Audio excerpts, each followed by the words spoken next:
कहानी है सास और बहू का संबंध। राधा की शादी हुए 5 साल हो गए थे। उसका पति सुरेश बहुत ही निकम्मा आदमी था। सुरेश कभी कहीं टिककर नौकरी नहीं करता था।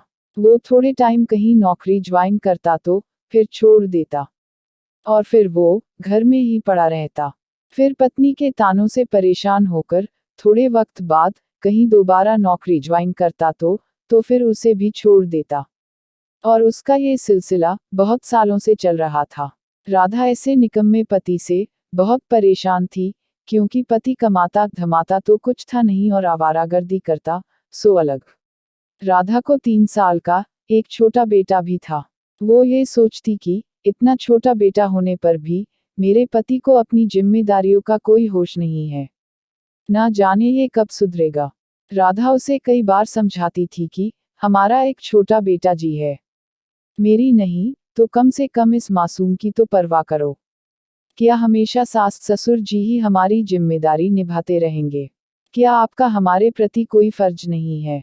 पर सुरेश उसकी एक न सुनता और बस अपनी आवारागर्दी में लगा रहता और घर में पड़ा रहता।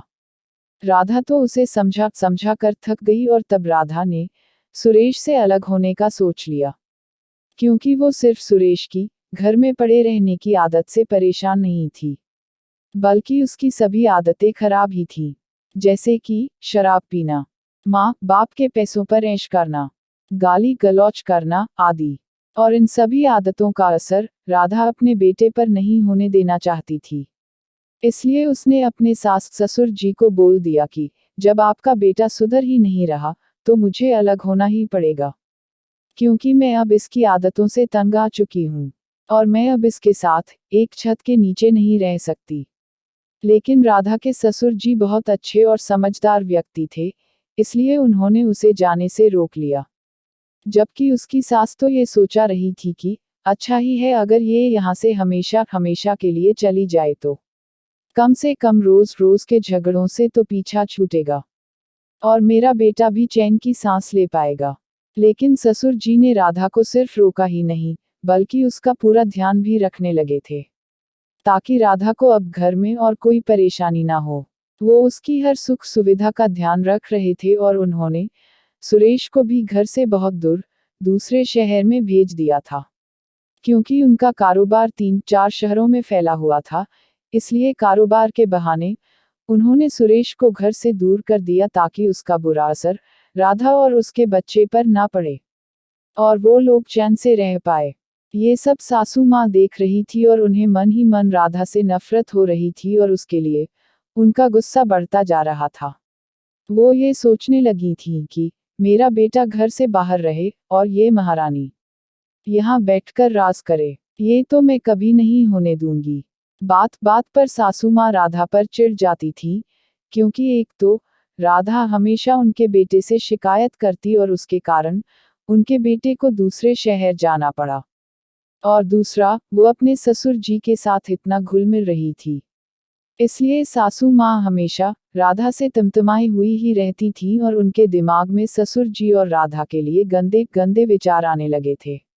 वो ये सोचती कि आखिर इन दोनों के बीच में ऐसा क्या रिश्ता है जो मेरे पति ने मेरे बेटे को तो भेज दिया और इस महारानी को घर में इतनी सुख सुविधा दे रहे हैं। पर ससुर जी के तेज स्वभाव के कारण सासू माँ उन्हें कुछ नहीं कह पाती और बस मन महसूस कर रह जाती। लेकिन उनकी पीठ पीछे सासू माँ ससुर जी और राधा के बारे में बहुत बातें करती। सासू माँ अपने ही पति को बदनाम कर रही थी।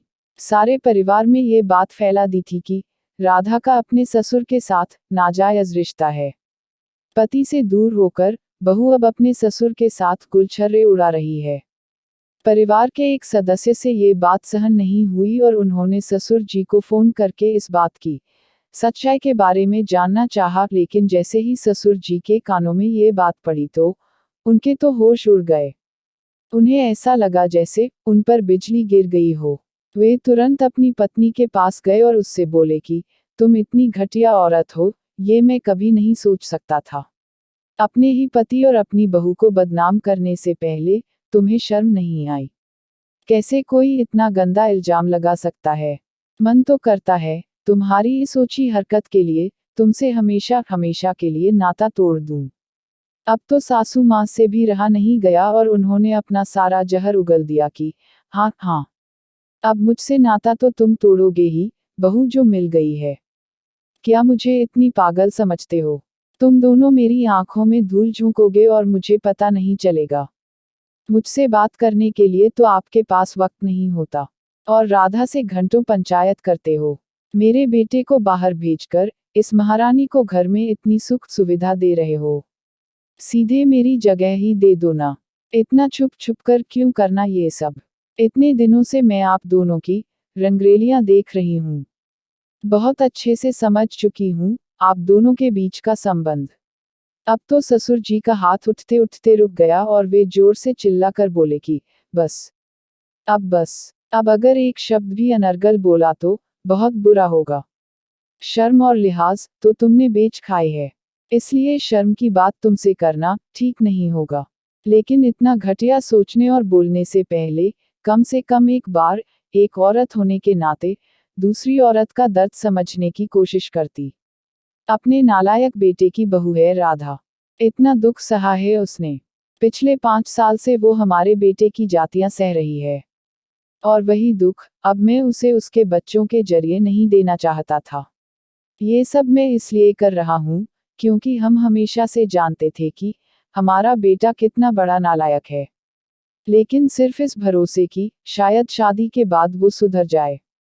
इसलिए हमने इस मासूम बच्ची को उसके साथ रिश्ते में बांध दिया। इसके साथ इतना बड़ा धोखा किया।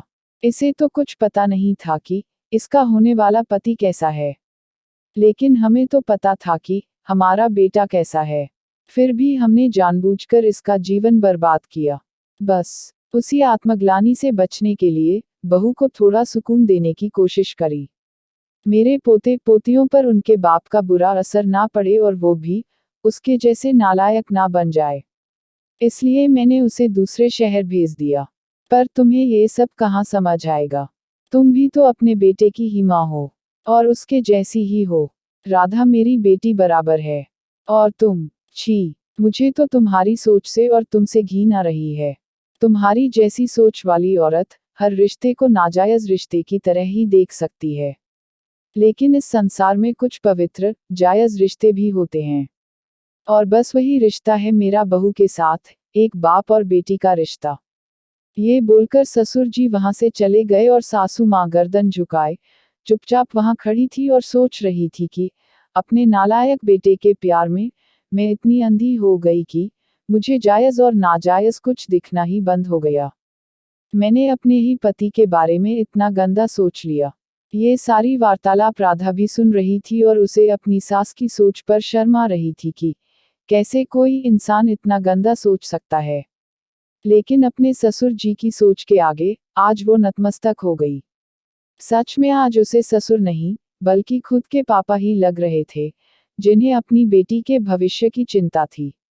और एक ऐसा मजबूर बाप दिख रहा था जिसका बेटा उनका कहा नहीं मानता था, और ऐसी पत्नी जो उन पर भरोसा नहीं करती थी। फिर भी वो इस बहू के लिए जो उनसे बन पड़े वो सब कुछ करने की कोशिश कर रहे थे और उसकी और उनके पोते की जिंदगी खराब होने से बचा रहे थे। आज राधा को ससुर जी के रूप में पिता मिल गए थे।